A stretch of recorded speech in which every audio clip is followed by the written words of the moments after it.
Good morning, everyone. All right, so welcome to IQ Building at NUS Enterprise. My name is Siti, and I'll be your MC for today's session. All right, so welcome to the A5X Ascent Series. So it's fantastic to see many familiar faces, right? People from the startup ecosystem, researchers, innovators, and ecosystem builders as well. All right, and today we're here to not just talk about innovation, but how do we actively build it, right? So before we start, a few housekeeping rules because the place is a little bit, how do you say, like when you make a noise, everyone can hear from the other side of the room. So I would like to urge everyone to keep your phone on silence. We don't want to have any alarming sound, right? So just make sure that it's on silent. And if any questions come to mind during the session itself, do hold on to it because we do have a dialogue session where you can ask your questions then, right? So that will be towards after the first part of the sharing. So let me run through with you with what is A5X, the Ascent Series. So the A5X Ascent Series is a curated lead up to NUS Enterprise's flagship event, the A5X Global Innovation and Venture Summit happening this September. So this series brings you closer to leaders who have already made the climb, those who have built through uncertainty, scaled breakthrough ideas, and navigated the realities of innovation at highest level, connecting you with global leaders who turn bold ideas into lasting impact. So each session is designed to equip you with the first-hand insights on innovation and entrepreneurship. So today's first part series will embody that journey. So before we begin, I would like to welcome NUS Professor Gary Ang, Professor of Practice for Defense and Innovation and Applications, Champion of Defense Entrepreneurship, and today's Q&A moderator. So it is through Gary's strong relationship with our guests that we are privileged to host this session. So Gary, please. See the AI and I got the right outfit. Yeah, wearing the same thing. So most people witness waves of innovation. Howard helps build the ocean.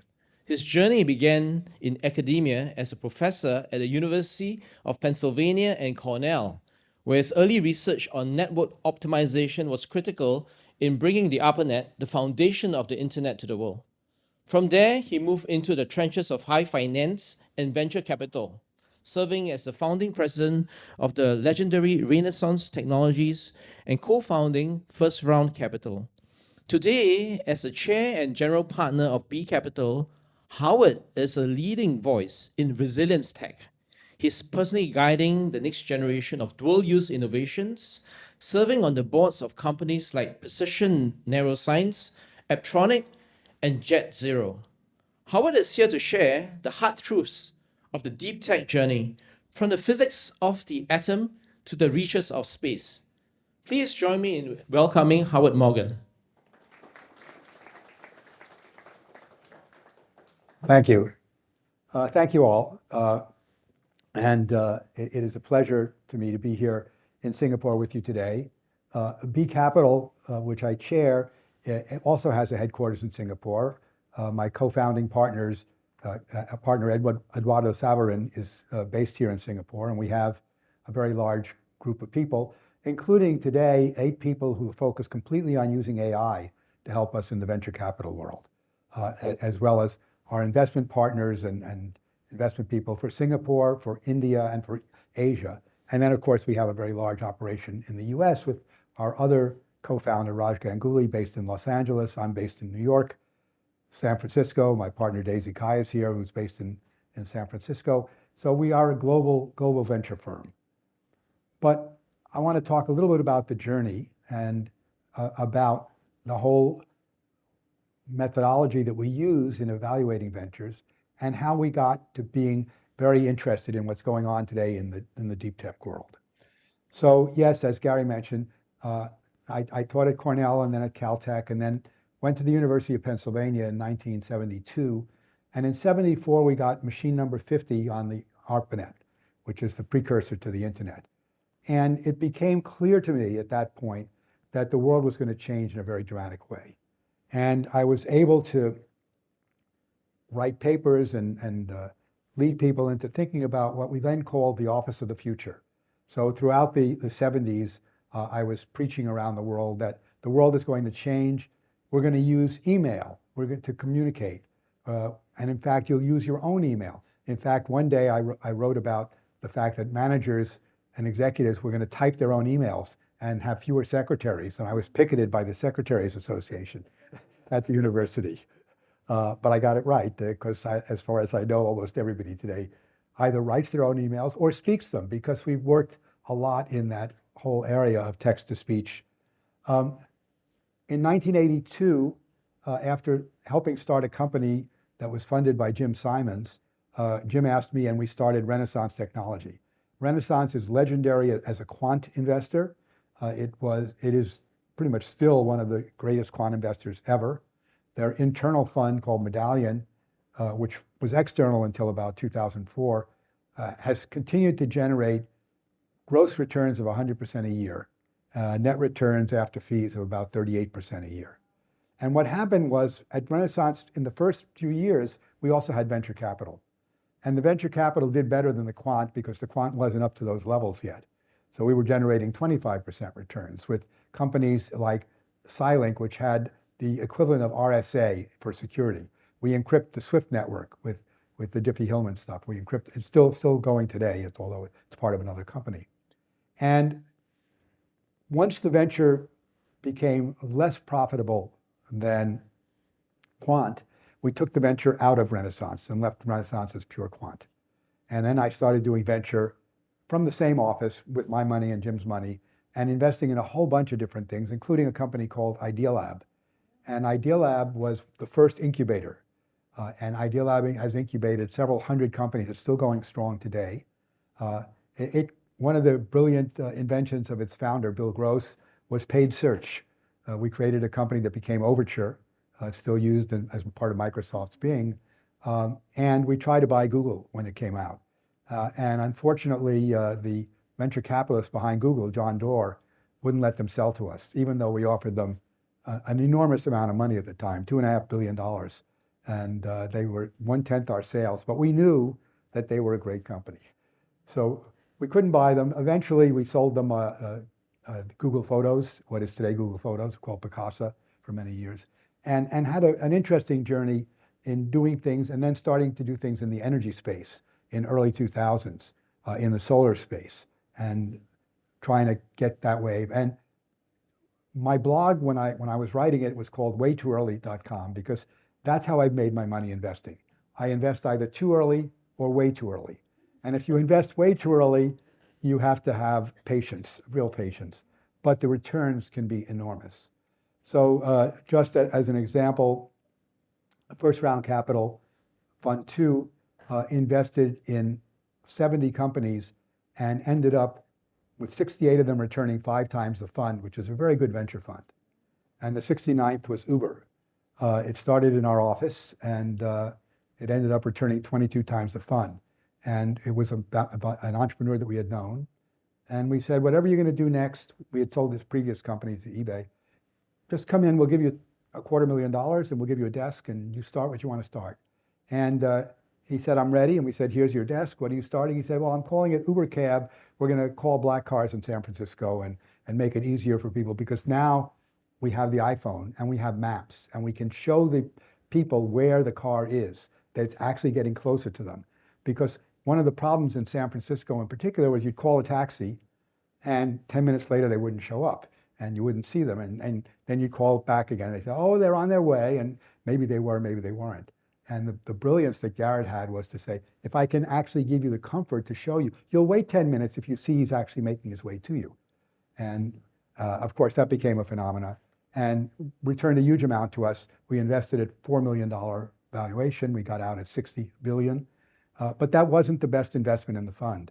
The best investment in the fund was one that we turned down when my partner Josh and I looked at it. It was a gaming company. And the partner who brought it to us, Chris, said about a month and a half later, I'm bringing my 8-year-old son, Max, to pitch you on Roblox. And so Max pitched us on Roblox. We did Roblox. It returned even more than Uber did. So the area of sort of high stakes, long, and both of those took 12 years to pay off. So it's not a quick payoff in the venture space. But that's what we've been looking at, and I've been focusing on. I try to keep my eyes on a far horizon, sort of 10 years in the future. And wave one was the internet. And I was fortunate to be a researcher doing research on the internet. As Gary mentioned, we were doing optimizations in the network. We were also working on very large database systems. Now remember, a very large database in 1977, when I chaired the Very Large Database Conference, was something far smaller than what you have in your phone today. But being able to search very large databases became extremely important. And then wave two, which we began to see in the 90s as machine learning, and it continued to grow. And then finally the breakthrough in 2012 with AlexNet in image recognition was AI, really AI taking over. And between 2011, 2012, so let me go back for a second. In 1970, I published the first paper on spelling correction, because at Cornell, we were very big on making sure that if you were writing a computer program, in those days, you put it on punch cards. You went to the computer center, you gave them your punch cards, and 3 or 4 hours later, you'd get back your output. And if there were problems or mistakes, then you had to go repunch the cards and submit it again. And so the turnaround was very long. And Dick Conway, one of my partners and professor advisors, said, well, you know, computers shouldn't be stupid. If I type RPINT, the computer should know, just like any human knowing, that I meant to type print. So why don't we just correct it and keep going? And we built error correcting compilers. And spelling correction was done in the way that I had laid it out for many decades. Then we got to Google. And Google figured out there's a much better way to do spelling correction, because they had millions and millions of examples of people typing something in and then 3 steps later figuring out the right way to type it and getting what they wanted. And Google took all that data and turned it into spelling correction. And that's the way spelling correction is done today. It's much more a statistical thing than an algorithmic thing. And so machine learning was moving fast. The same thing with image recognition, where AlexNet and convolutional neural networks figured out what's a cat from looking at millions of images of cats. Now, it's interesting because our 2-year-olds figure it out without millions of images. They figure it out with a lot fewer, and there's still a lot of learning left. And then in 2017, Google put out the Transformers paper. And that led to, 4 years later, the whole generative AI boom, which is a gigantic boom. So we've done a lot of investing in the artificial intelligence space. But the next frontier is where atoms are involved. And Nicholas Negroponte, an MIT professor in the 70s and 80s and 90s, said back then, look, what we're doing with atoms, we're going to do with bits. And what we're going to do with bits, we're going to do with atoms. He said, what we're doing with wires, is going to become wireless. And that all happened pretty well. So, okay? So that we've seen that kind of transformation happen. And that's what has happened to my own thinking about where to invest. It was usually, let's invest in capital light software companies that don't need a lot of capital. But starting as we started with Idealab in the energy space, which did take more capital, and then moving into space, where I invested at first round in Planet Labs, in satellites, we saw that you sometimes do need capital investment, but you can do it in areas that are going to have very high returns. So infrastructure, rockets, quantum computing, all of those things become important to this whole area. Now, having worked at universities for so long and understanding how they work, we have to think through the other piece of it, which is that translating technology insights and science insights into companies is not easy. Great science does not automatically give you a venture company.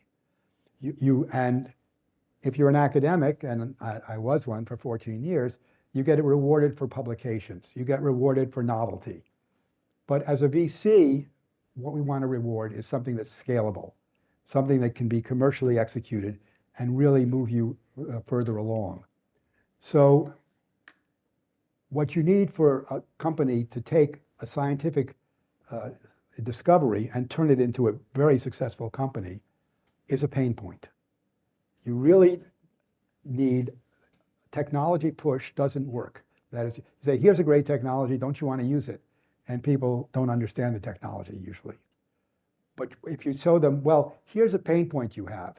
You've got a pain point of poor internet connectivity around the world in rural areas.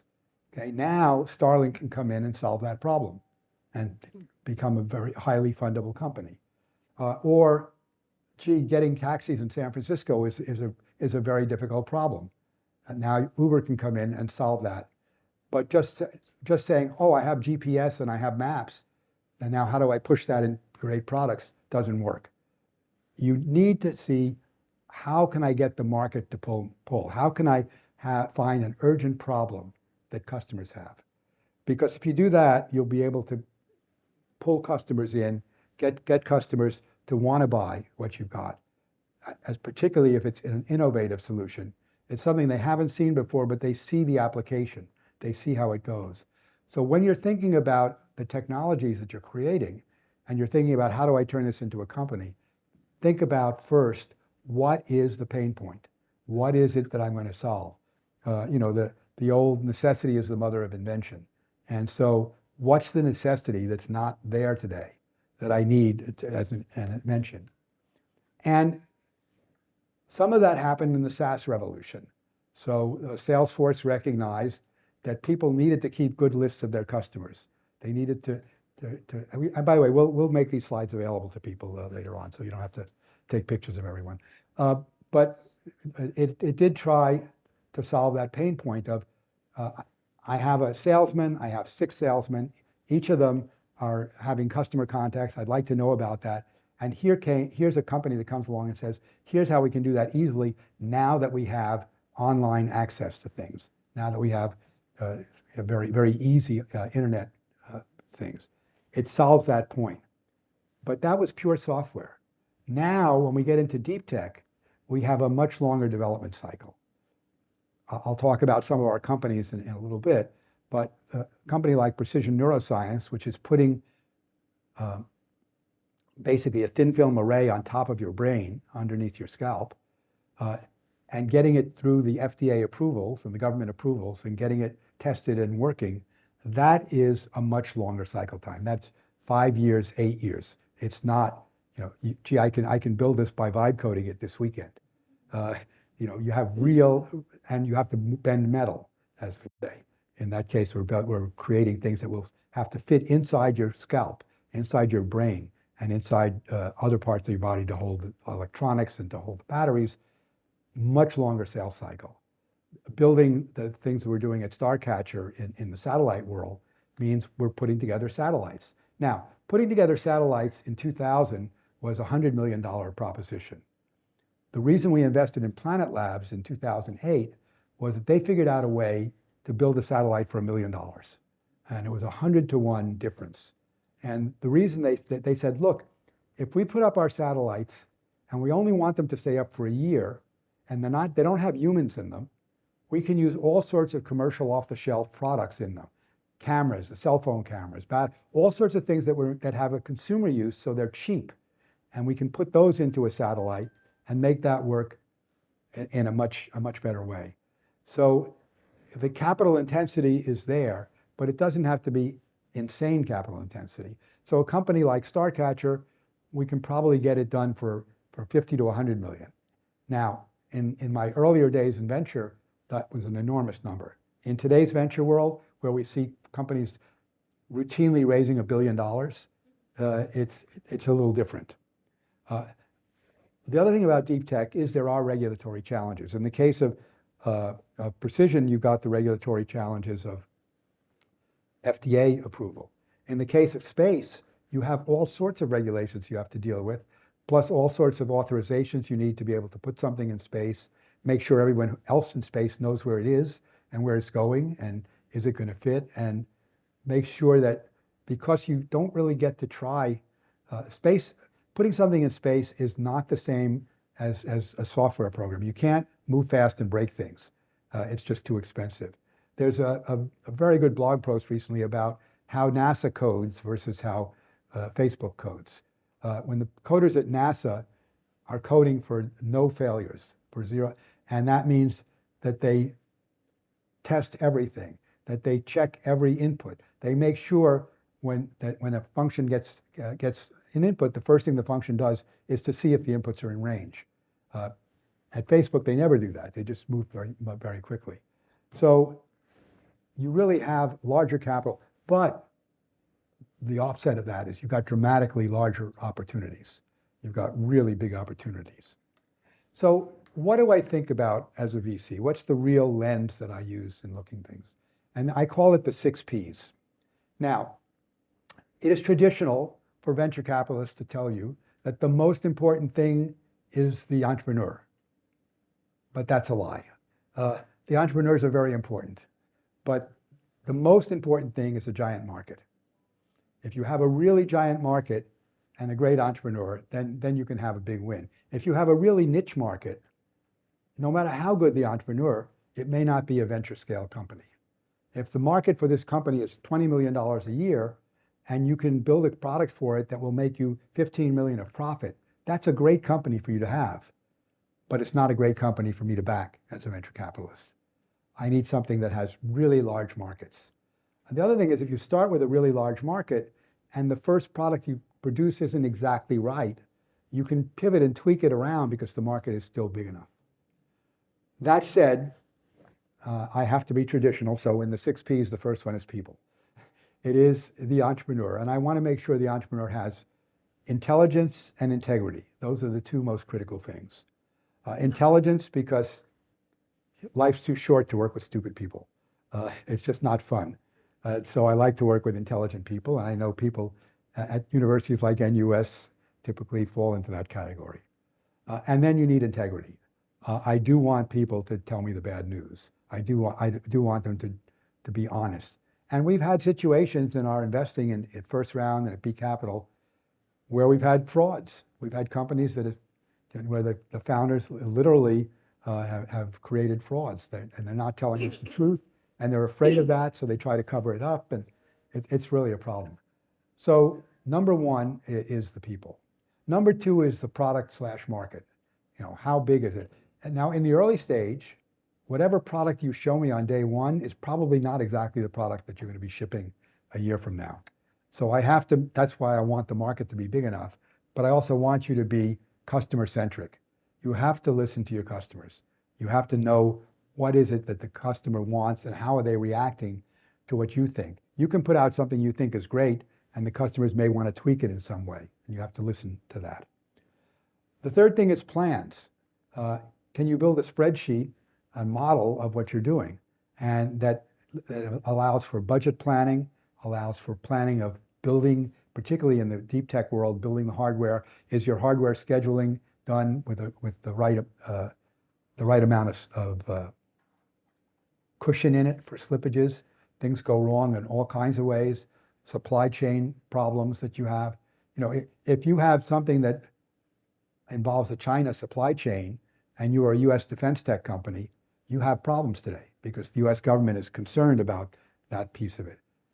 Hopefully relations are a little better. We are getting magnets now, we are getting motors, but planning is important.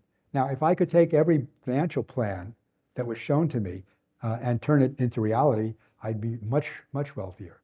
But normally what we do is we take your financial plan, we move the revenues out by 6 months, and we keep the expenses the same because we know that people are optimistic. You can't be an entrepreneur without being optimistic. And the problem is not being too optimistic. And training our entrepreneurs to underpromise and overdeliver is very hard.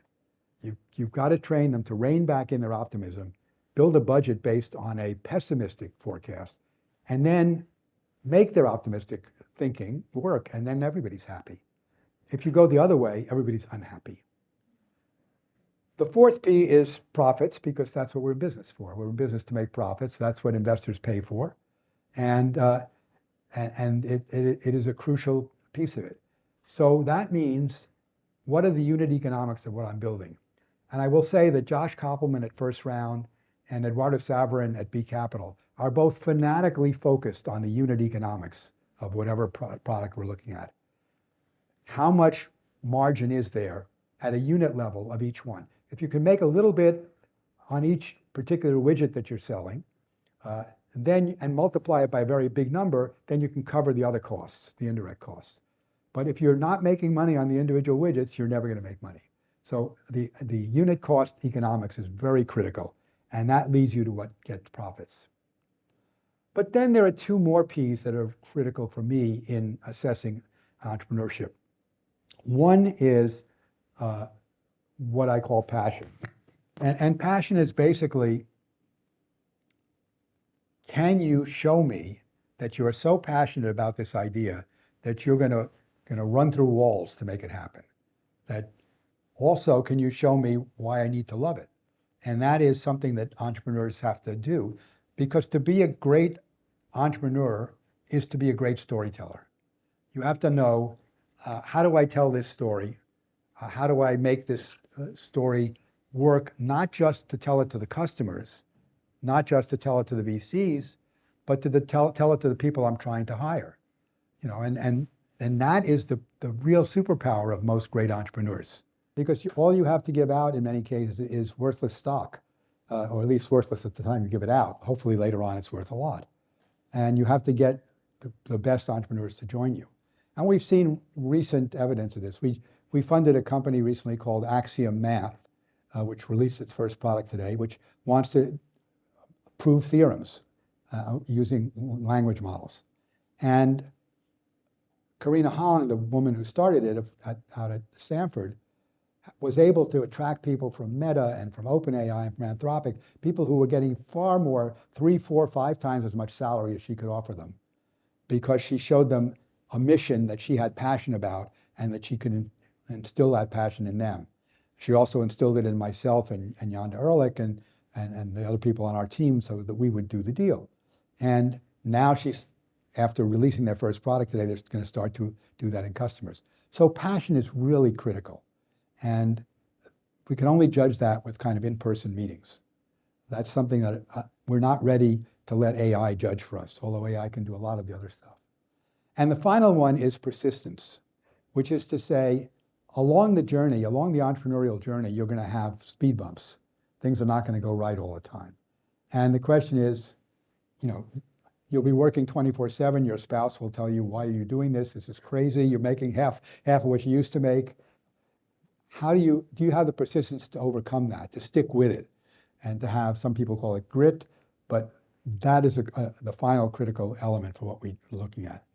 So that's the key for founder DNA, the ability to tell that story, the ability to really recruit beyond the lab. When you have technical founders, having them able to recruit great marketing people, great salespeople, which is not an area that they've necessarily known, it becomes very important. When you look at a company like Facebook, the real part of the real success was bringing in Sheryl Sandberg to run the marketing and sales and all of that operation. Because as smart as Sergey and Larry are, that wasn't an area that they had expertise in. And the problem is that very smart founders think, well, I can learn anything. And they probably can if they have 5 years.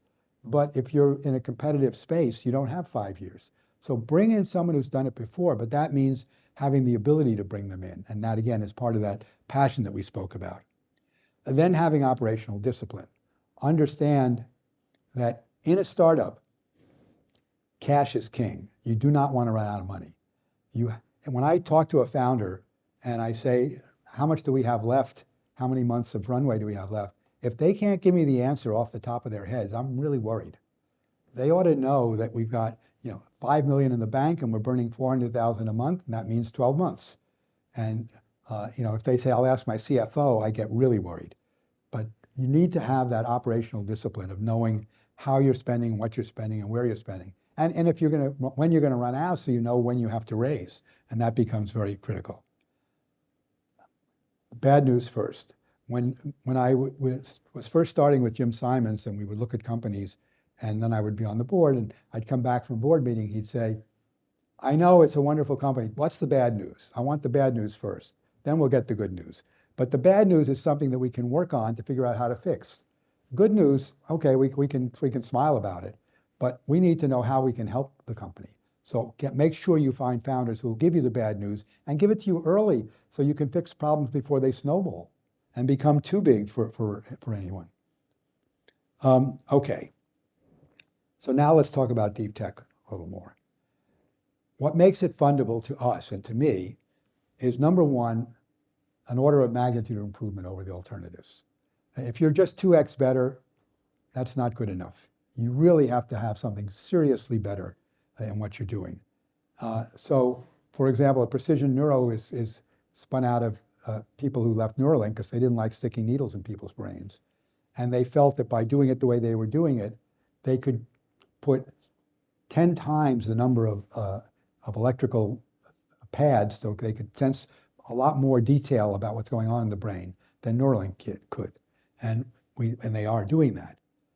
You'd like defensible IP. It's not 100% because sometimes there's some areas it's very hard to patent. Some areas, particularly in defense tech, governments may step in and classify the patents and do funny things. But you do want to have something that's differentiated enough from the competitors that they can't immediately rush in and do the same thing. You want a roadmap for a defense tech company and for a deep tech company. What are we going to be able to do in year 1, in year 2, in year 3? What are our milestones? So that you can fund based on those milestones. If you meet this, so with our Starcatcher, we said, okay, you want to beam power from space, from orbiting satellites to satellites below them. What makes you think you can beam laser power for 100 kilometers? What's the milestone? So the milestone in that case was we beamed power on the Earth over a kilometer and over a kilowatt, which was a new record. And we beamed it at a moving target that was moving at 18,000 miles an hour, because that's one of the issues you have in space is that things are moving at 18,000 miles an hour. Now, your relative speed difference is not that high because you're also moving in your own satellite. But depending on what altitude you're at, you're moving at slightly different rates.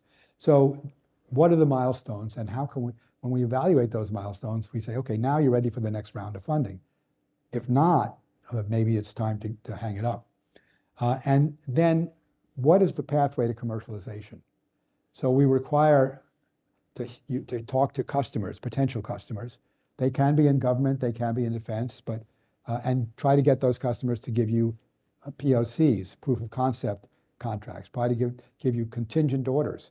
We'll buy this if. So Starcatcher has $50 million worth of power purchase agreements. So if they can beam the power onto these satellites, and hopefully that will be shown in our space test next spring, they already have customers for it.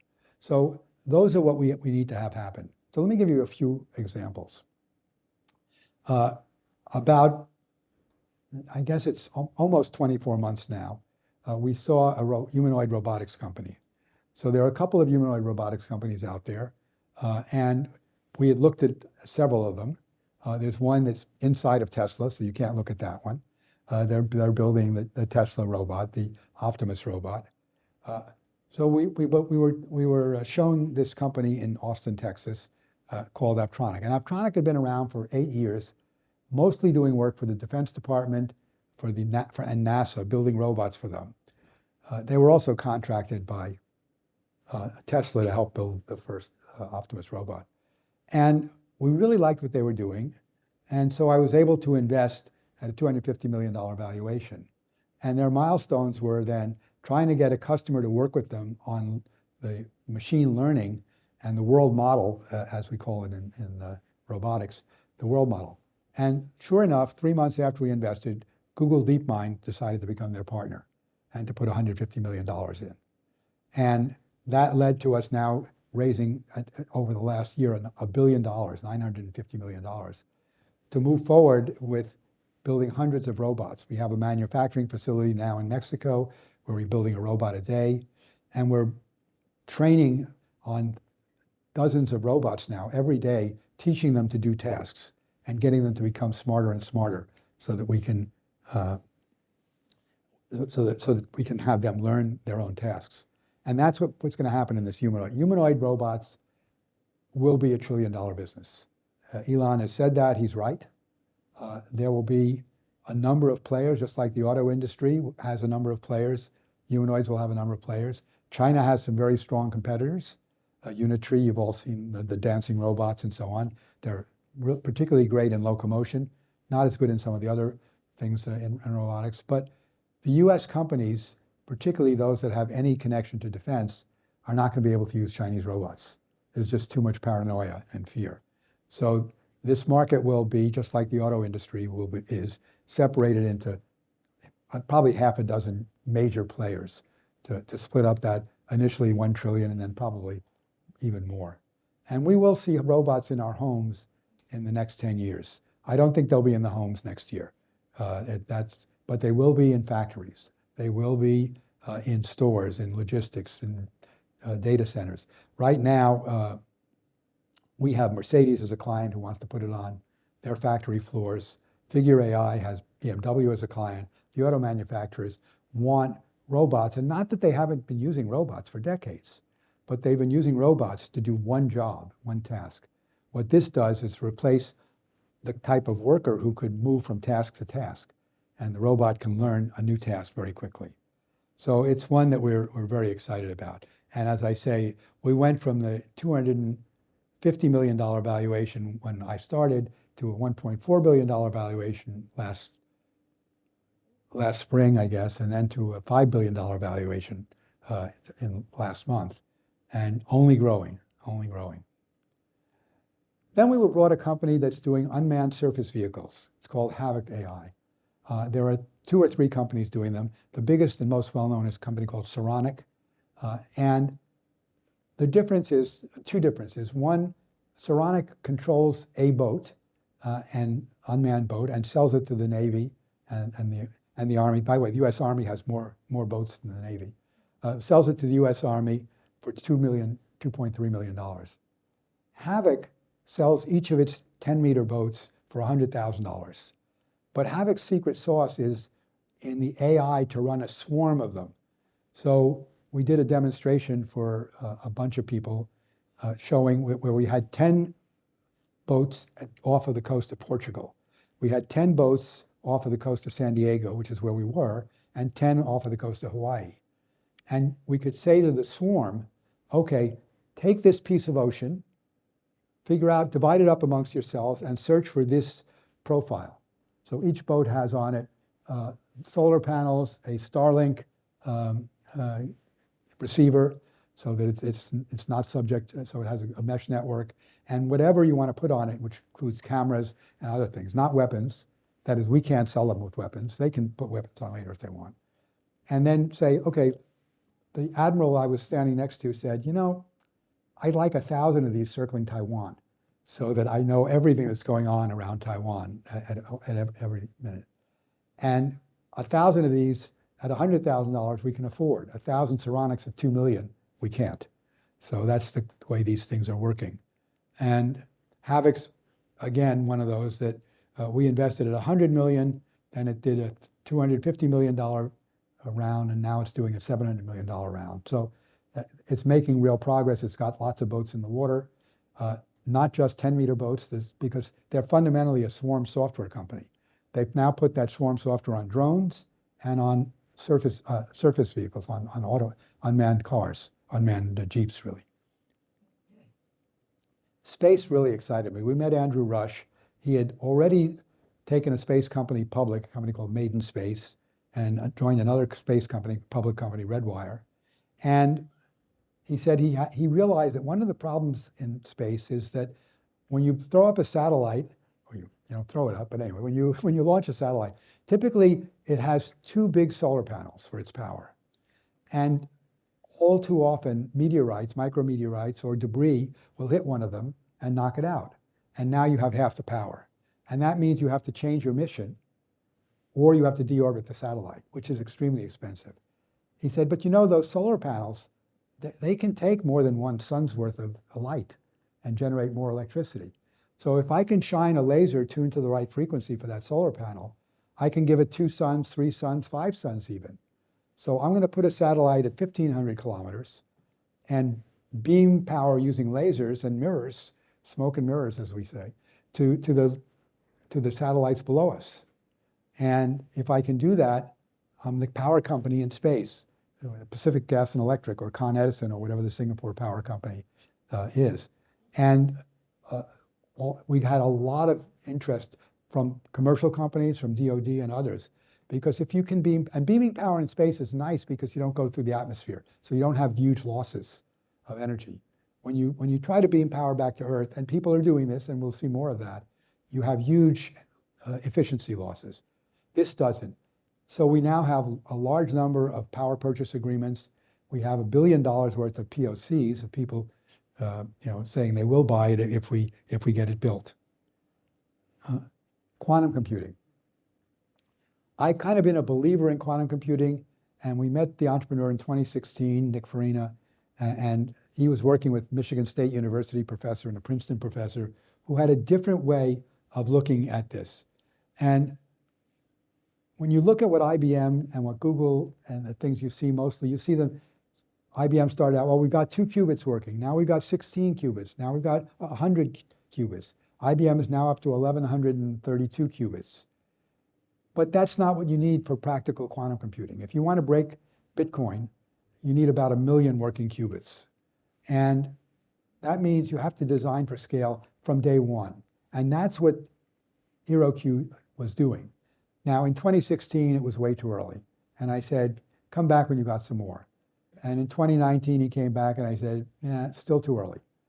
But in 2022, finally, which was 6 years later, I felt, A, he had shown persistence. He was still doing it with the people from the university.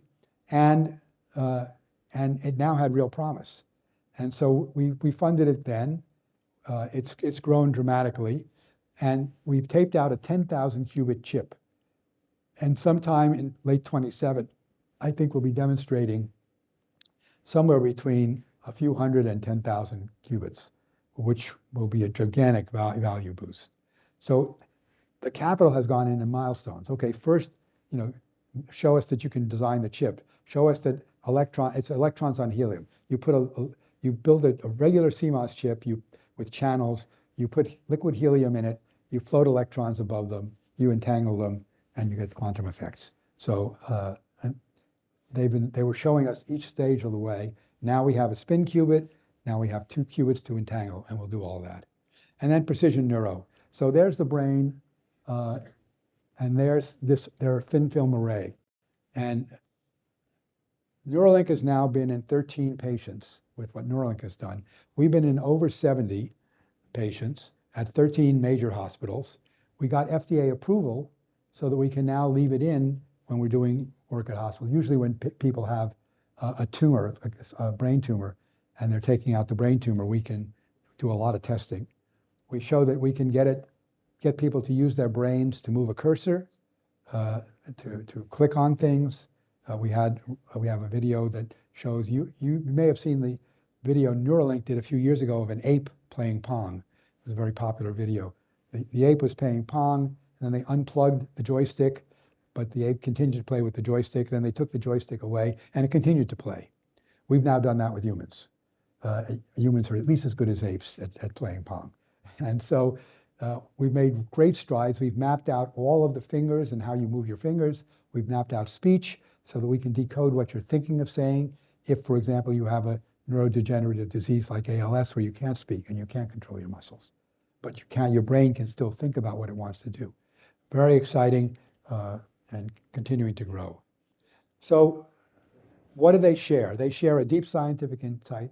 They share a clear market need, which is something we all want. A discipline about how to spend capital and how to raise capital. And founders who are willing and able to commercialize. And that last one, very often, the university professors who were doing HeroQ were doing interesting experiments in their labs, but one of them, Johannes from Michigan State, was willing to take the leave of absence, get the patent license from MSU, and dive into it full time. He was willing to make the leap towards commercializing. Nick was more the business person there. That's what these companies that are successful share. So if you're a founder, don't lead with your technological breakthrough. lead with the problem. Lead with urgency. What's the urgency? What's the demand? So you're bridging the research excellence that brought you something new with the venture execution. And that's the way you get to build a successful company in this space. Thank you.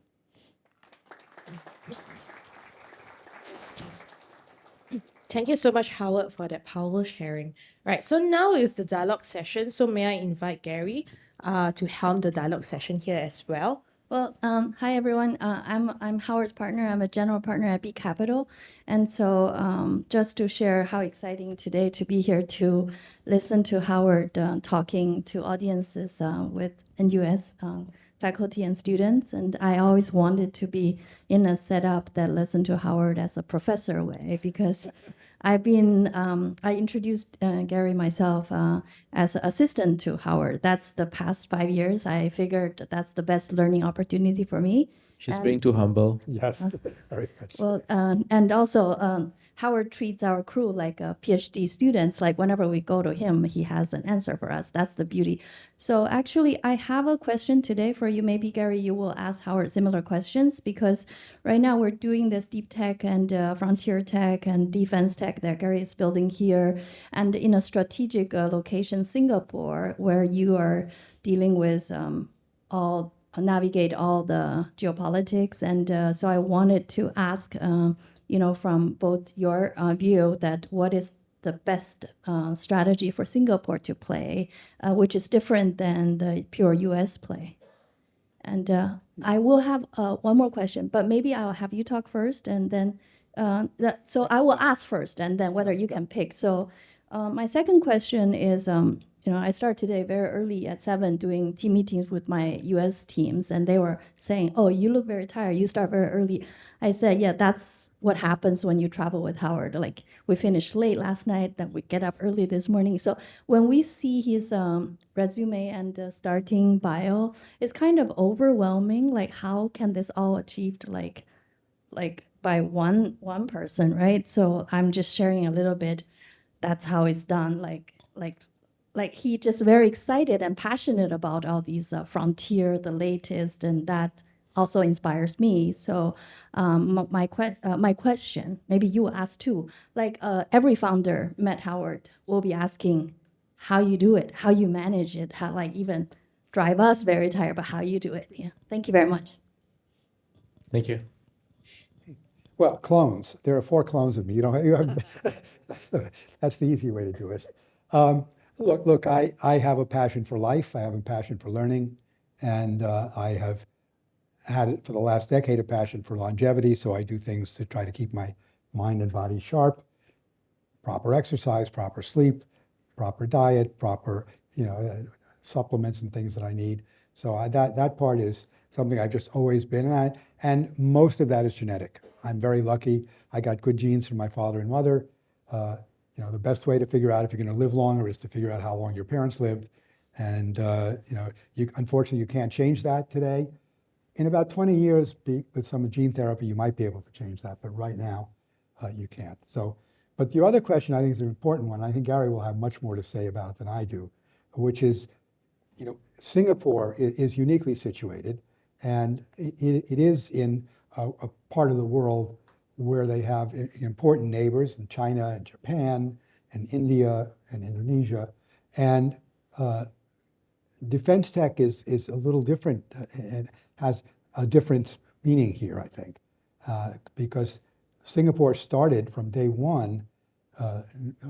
President Lee Kuan Yew knew he needed to be able to keep people from coming over that bridge. And so how are we going to do that? And that was the model of universal service and having an aware population that was part of it. And I think defense tech is a continuing part of that as well. But it can also then be, as it has been for Israel, a major economic driver. Israel has provided a lot of defense technologies to many countries in the world, including Singapore. And that's been a huge driver, and it's kept their industry going. And they need it because they're almost constantly at war. They have been. But I think Singapore, which has been fortunate not to have been at war, will also use it that way. Well, that's the reason why I've decided to come into academia. I spent 25 years in the Singapore military, 12 years in Temasek, and then I said, what am I going to do with my life? And I needed to go upstream because all the tech is in the universities first. The students are here, the founders are here, academia is here. And I look at the world now and see, what excites me. And it's really to build up, especially in defense, some level of self-sufficiency. As I mentioned to quite a number of you, we are in a permanent COVID moment of geopolitics. You have your partners, you have your friends, you continue to collaborate with them, but at the same time, you have to be self-reliant. There's no contradiction there. And that's why, while I tell the people who are joining me, I'm fortunate enough to have my Temasek colleague of 12 years. He's also crazy. He quit Temasek to want to join me. He's German. I've convinced your talk, tell a good story. So far, the story works. Convinced a Israeli guy, formerly from Mafat, from Telport. He's based in Singapore now because Singapore is such a livable city. And he's got 4 kids. And when I spoke to him, he said, you're the guy I'm looking for. So he's going to join me. I've got another German guy that collaborated with my Temasek colleague and I to build an AI testing and evaluation company in Munich. It's called Rezaro. So we have done that. We have built companies, found founders, put in capital, and luckily, because I came from defense, I told them even in the era of responsible AI, we need to look at defense. And that's where the revenues are. And because we pivoted into defense, we are kind of ahead of the curve. As you can see, there's a lot of controversy around AI and defense. So we are there as part of that validation layer, third-party independent validation. So to cut a long story short, that guy who was our consultant, he's also going to join us. And as a start for collaboration, you want to do something useful, even for countries. Don't do it alone, do it with somebody. We've decided to partner with Germany. As you can see, how Rheinmetall's share price have escalated, exploded. But Rheinmetall can't handle all that. And the money has to be converted into defense tech. And that conversion is actually VC. It's people like Howard working with the founders, putting all the P's into action. And I just want to have a part of the action. That's why I'm in NUS. Yep, thanks. Next question for Howard, please. No more questions for me. Yeah.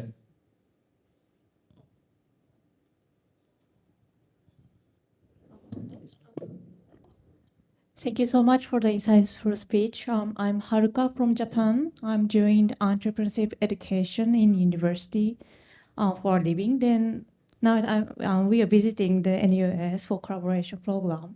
Then I have question about the mindset shift at the beginning part of your speech. So you talk about how the mindsets, the difference between academic researcher and entrepreneur. Then how have you changed your mindset yourself from academic researcher to entrepreneur, or how do you encourage academic researcher to be an entrepreneur? I think it's very, very good question. The academic researcher can work on any problem that's of interest, right? And when they find a problem that they think is also of interest to a business or a consumer, and they want to become an entrepreneur, then what I encourage them to do is focus. The biggest issue for an academic is, well, I've taken this idea so far, but I see 14 other ways I can use it. No, if you're building a company, you have to stay focused for the first 2-3 years on the one way, and that becomes very important for us. And you also can't be afraid to fail.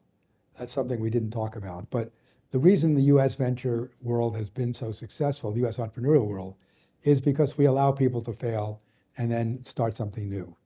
And for many decades, Europe was far behind because it couldn't do that. If you failed in Europe, you didn't get another chance.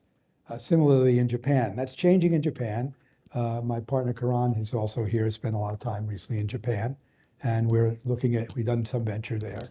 But it means encouraging the entrepreneurs to focus, encouraging professors who want to be entrepreneurs to really focus on their technology. Or if they don't want to focus, then find somebody, one of your students presumably, to go and take that thing forward. Go there. Thank you. Hello. Thank you for the insights. I am Arun, and we are a deep tech plasma coating startup. My question is related to people and perseverance. So, when a team starts, the team would be different. Who will take you to from 0 to 1 million, and a team would be different, which will take you to 100 million.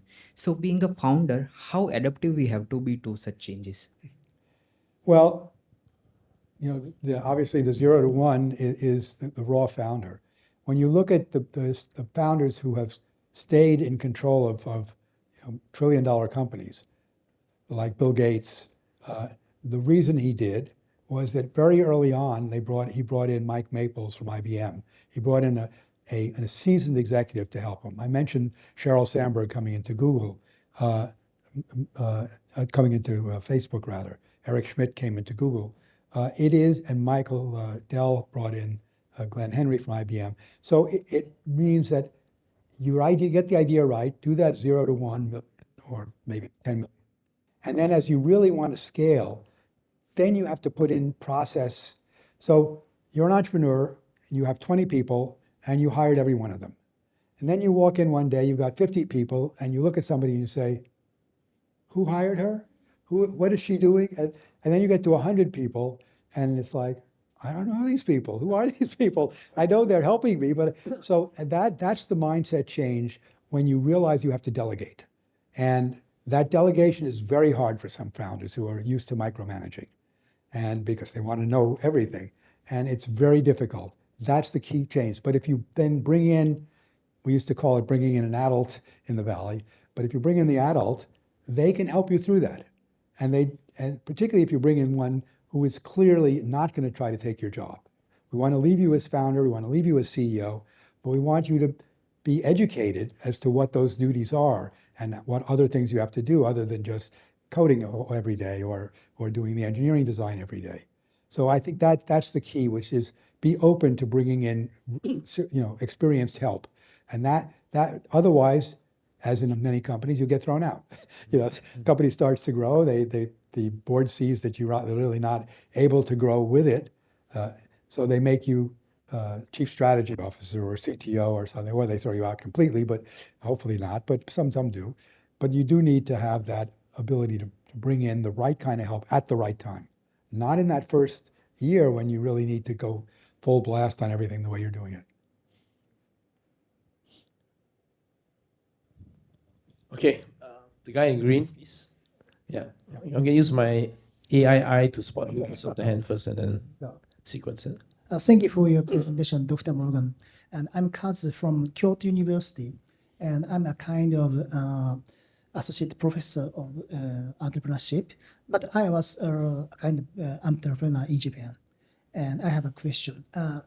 I read your profile on Wikipedia, and your major was a kind of management science, like operational research or decision making. So I wonder, what do you learn or you studied in that kind of area? Does it useful when you become a venture capitalist? So it's assigning this kind of area. No, I understand. So my PhD was in operations research, but my undergraduate degree was in physics. So I have a lot of background in basic science and physics. And operations research is really modeling and decision-making, mathematical modeling and decision-making. And that's something that we use all the time in venture capital. We are always looking at the models of the company, models of the market. As I mentioned, we have a big AI team now at B Capital, which is helping us to build models and to analyze companies. So I use all of that stuff that I learned there. But I use the physics to talk to people on space technology or on quantum computing technology. And I'm a lifelong learner. So even though my PhD was in those areas, computer science and operations research, I continue to read very broadly in science. Science magazine comes out every week, and I've gotten it every week since 1962. Okay, and I read through it every week. So I learn about genomics, I'm on the board of Cold Spring Harbor Laboratories, which is a major genomic research center in microbiology. So I keep trying to refresh myself and stay ahead. I don't want to be doing what I did in the 60s and 70s and 80s. I want to start doing what I'm going to do in the 2030s if I live there. So, yeah. Okay, sorry, I saw the guy with the in white first. Yeah. Thank you. And then there's the person behind. Look, Howard, you're really hot, man, and everyone wants to ask questions. Yeah, thank you, Howard, for your time and generous sharing today. I'm Hadik. I'm an NUS alum and the founder of a manufacturing platform here in Singapore, representing factories across Southeast Asia. And my question is more for startups that are building from here. When we're building from a smaller ecosystem like Singapore or Southeast Asia, what is the single biggest mistake that you've seen companies make when they try to go global, especially into places like the US, when we've started from here? Well, there's a lot of history from Israel in building global companies from a small platform. And the main thing is, to send over an advanced force of 1 or 2 people who can tell you whether the U.S. market is ready for what you're building, if you're going to the U.S., but to build a solid base in the local markets, in particular here, Singapore and maybe Indonesia or maybe India, and show that you can expand and bring your technologies there. And that's something that I think can make it works really well if you have strong technology in your local place, whether it's Singapore or Israel or Paris or Munich. But then you build marketing and sales forces that know the local markets that you're going into. And don't expand the biggest mistake is expanding too fast, is trying to get to 20 countries all at once. Now, there are cases where you want to do that. If it's a consumer play, Uber, one of the things that, not the founder, Garrett Camp, but Travis Kalanick, who came in, did was to get us into 300 cities in 3 years. That was an insane expansion. He figured out a process to do it. We created basically a guidebook which said, here's how you start a city, here's what you do. Eventually, what you do with manufacturing platform is say, okay, here's how we move into a country. Here's what we learned in doing the first 2, and now we can scale it. But you've got to do 2 before you can do 50. Okay, the guy behind. Hi, thank you, Mr. Morgan, for the excellent speech. My name is Ian. I'm from Enterprise Singapore. My question is really about intellectual property and patents. In the field of deep tech, there's a lot of academic research and a lot of technicalities which need to be defended, and these might become moot in the future. I'm just wondering, how important is it for a founder to pursue intellectual property right at the onset? And then secondly, if it's not so important at the start, at what point in time should they start thinking about it? Thank you. I do think you should pursue something at the start, because really what the patents are good for is keeping the big guys off your back. You're not going to license, you're not going to sell them, you're not going to make a lot of money from them, but it means 2 things. One, it's not so easy for them to just try to compete against you, because you threaten them a little bit. It's too expensive to do the actual lawsuits. But the second thing is that if you build up over time a patent portfolio, an IP portfolio, that has value in itself, and investors feel a little more comfortable if you have a defense. We want a defensible moat. Patents are one element of a defensible moat. The better technology, strategic customers, but patents are one. You just can't spend too much on them at the beginning, but you really, if you can get one key patent about what you're doing, that's pretty important.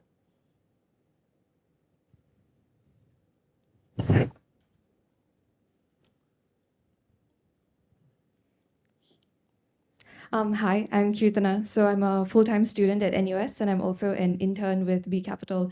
So my question is with regards to proof of concepts. So I'm sure you've seen many companies that are extremely technical, and you may or may not have a lot of pre-existing knowledge about the discipline in which the startup or the company is working in. So what are some characteristics of proof of concepts that give you confidence in a company that you're not completely familiar with?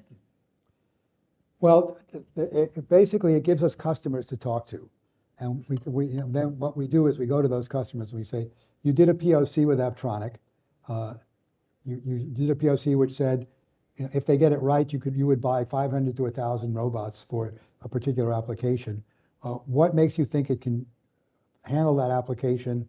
How committed is your company to doing this? Have you thought through? So basically, it gives you a way into customer thinking about a product and about a deep tech product.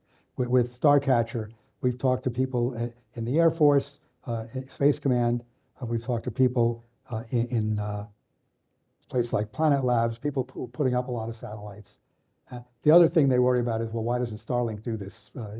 And the answer is they might, but they're going to do it for themselves first. And there's 25,000 other satellites we can as customers. So, that's the real point. Real value of POCs is it shows customers think that what you're doing is valuable, and you can dig in as a venture capitalist onto why that is.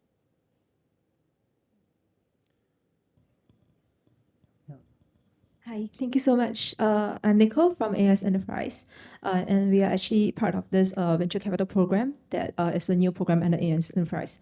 I actually have two questions here. So just curious, currently AI is a very hot topic. And in the age of AI, in your opinion, does it make it easier or harder for for founders to build sustainable companies?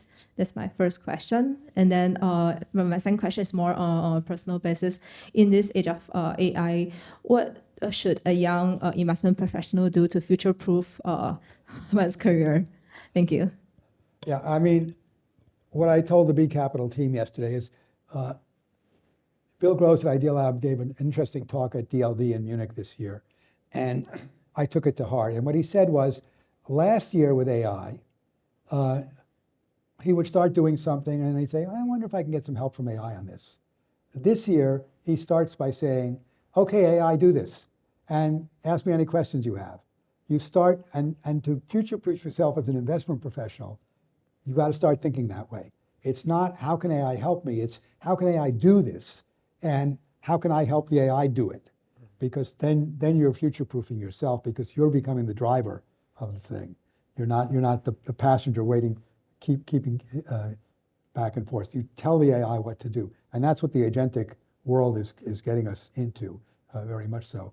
By the way, as an aside, I'm very pleased to be talking in the Ascent Series because the name of my fund, the early stage fund at B Capital, is called the Ascent Fund. So we agree on the name, at least. So I'll tell the AI, since I lost my job because of you, why don't you help me become an entrepreneur? So I think the response is to become an entrepreneur making use of AI. And that's part and parcel of why I'm here also. Because the only way that you can be self-sufficient to build a defense tech is with agentic AI in all its different forms. Yep. Digital twins and stuff like that. Thank you. Okay, next question, please. Hi, thank you very much. I'm also a student at NUS, and my major is pre-medicine, and sorry, little bit nervous. And I have also have two general questions, and yeah, I want to ask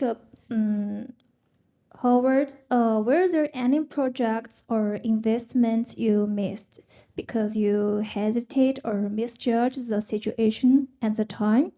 And the second question is that if you could start over, how would you plan or structure your life differently? How can one gradually develop or acquire important skills? Thank you. On the first, of course, there are many companies in my anti-portfolio, the ones we turned down. One of the most memorable was Brian Chesky and Nathan coming to see Josh and I and saying, well, here's our idea. And we each went home to our wives and we said to our wives, would you be willing to rent out our sofa? We could make $100 each evening. And they both said, NFW, no way are we going to allow people to. So we did not do Airbnb. We also had invested in the prior company before Twitter called Odeo. And we said, and they gave us back the money because Apple started to do the same thing. And he said, I'll come to you with the next company. And he came to us with Twitter, but it was a $20 million valuation, and we had set a $10 million limit. And so we said, no, we love it, but it's too expensive. So 2 years later, when Jack Dorsey came to us with Square, At a $40 million valuation, we said yes. We learned from our mistake, and that was a 25x for us. But yeah, we've had a lot of problems. I don't know that I would change my life. I mean, I love my life. You know, how would I change it? I was always in a hurry, right? I mean, I did high school in 3 years and college in 3 years and PhD. I had a PhD at 22. I was the youngest professor at Cornell. I would sit down. Most of my students were older than me. My PhD students were all older than me. And I just keep learning. So I don't know that I would want to change that. I don't like the sight of blood, so I don't want to be a medical doctor. Other than that, there's not much else I would have rather been. And the only other change, I mean, I stayed in the universities for 14 years as tenured full professor. Well, maybe I would have left a little earlier to do some of this stuff. Other than that, I've been very happy with my life. Hi, Howard. Thank you for insightful speech. I'm CEO of Ceramed. We're a biotech using a biomarker to tackle the depression epidemic. And in your speech, you said that deep tech should aim for giant markets. But in biotech, really, the classic playbook, as you know, is quite the contrary. We tend to aim at niche market, right? So when you're going after a massive market like us, depression is so huge, right? Like 350 million people. So how do you make your proposition credible to VCs in such a complex and regulated sector? Well, you know, we have a team in the healthcare area headed by Dr. Robert Mittendorf, and we do some mental health things, and we don't think of them as niche markets. I mean, as you say, with depression in particular, it's huge worldwide. It's gotten worse after COVID, for sure. But we look for a unique solution. So, you know, looking at the biomarkers for it is something we haven't seen. We've seen a couple of we have one company called Isaac Health that helps people with PTSD. I have a company in Israel that uses organoids of your nerve cells to test against the various depression medicines. So rather than give you an SSRI or one of the other possibilities, what they do is they grow your nerve cells, they test them against the various, and because typically they'll prescribe one for you, you'll be on it 3 months and it doesn't work. Then they'll prescribe the next one, you'll be on it for 3 months, it does. So we now try to find in 2 weeks which one it will work against. So you try to find interesting technological advances that can fit a particular area. Okay, go ahead. You get a mic, just fire away, man. 10 minutes left. Thank you. Mr. Morgan, my name is Sunil Nair. I run a data AI infrastructure company for multimodal AI. My question is maybe a little controversial. Just wanted to ask you this, that many founders in Southeast Asia find that venture capital in this area is conservative, far more conservative as compared to the Silicon Valley, which means that the burden of proof of concept on the founders is much higher as compared to the risk that is taken in the Silicon Valley for early stage companies. What can we as founders or in the larger community do to change the mindset in this region? Is there any suggestion that you have for us to follow? Well, I think you're right. I mean, I don't disagree with what you're saying. Obviously, we have B Capital here in Singapore. Karan, I don't know where he went, but Karan's based here in Singapore, looking for companies in Singapore. What changes the mindset is having enough unicorns, right? So that the venture capital community says, well, Singapore is a great place. There are 12. Now, we've seen Grab, right? We've seen a few unicorns, but we haven't seen, for a country this size, relatively, and you look at, again, Israel is the comparison generally to Singapore. There are a lot of unicorns. There are more companies on the NASDAQ that came out of Israel than any other country except the US and China. So how do we start, when we start seeing enough big successes in Singapore, more of them, now the venture community is moving in. There are a lot of Chinese entrepreneurs have left China to come here. So I think you're going to start seeing it a little bit better over the next 2 years. But that's kind of the reason. Hello, my name is Maksymilian Baczyński, and I come from Poland. I'm a student here. I just want to ask you about your opinion about the future of Europe, especially in sectors like defense and space industry. What do you think about the current situation and the future situation of the Europe within 5-10 years? Well, defense tech, obviously, we've seen coming out of the Ukraine conflict a huge explosion of new defense technologies. And obviously, you're right on their border, so you're in Poland seeing a lot of that and being part of a lot of that. I think if the U.S. doesn't change its policies, where having pulled out in many ways from being I think it's going to be very fruitful to be in defense tech in Europe. We need to have more self-reliance, and that self-reliance will come from building the defense tech companies. So I think it's probably a pretty rosy future for defense tech in Europe for the next decade. Yeah, and that's why we're collaborating with TUM. And ICI is one of the companies that the biggest Polish venture fund, OTB Ventures, invested in. So it's very promising, actually. And it's from bottom up, from young people responding to the war in Ukraine. Okay, next, the guy in green, please. Hi. My name is Albert. I'm the startup operators and mentor. So my question is regarding the gaps and competence of Singapore founders. So maybe you and your team have been working a lot with Singapore co-founders. What do you think is the biggest gaps between Singapore entrepreneurs and the US entrepreneurs? And what is the role, the question from Prof. Ang, the role that university can play to bridge these gaps, given our education system it doesn't really promote or encourage the youngsters to have failures, right? Thank you. We see the entrepreneurs who've already sort of crossed that chasm of whatever gap. We don't see enough of them.